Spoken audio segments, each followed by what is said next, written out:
La célébration de l'édition 2023 de la Journée de l'Afrique est couplée au 60e anniversaire de l'Union africaine. L'activité est placée sous le thème « Accélération de la mise en œuvre de la zone de libre-échange continentale africaine ». Pour Simon-Pierre Omba Mbida, chef d'antenne du ministère des Relations extérieures littorales, c'est un pari réussi. Comme vous le savez certainement, ça fait pas longtemps que je suis à Douala. Il ne fallait pas rater l'occasion de la thématique de cette année pour organiser quelque chose pour commémorer la création de l'Union africaine.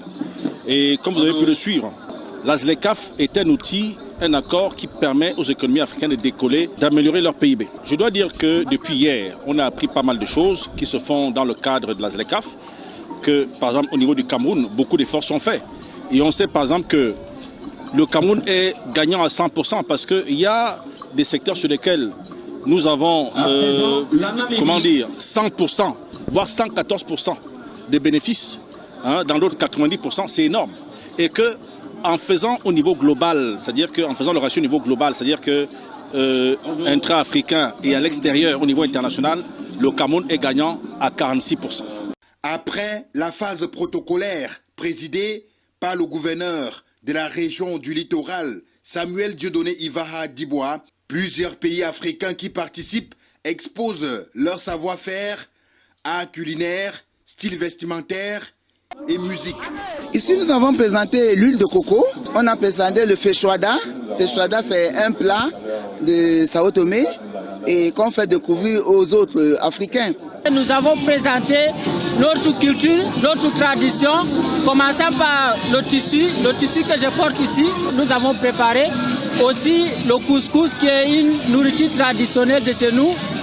Nous avons présenté le stand de la République du Congo, quelques mets nationaux très connus pour ceux qui ont eu la chance de visiter notre pays. Le sakasaka qui est un plat national.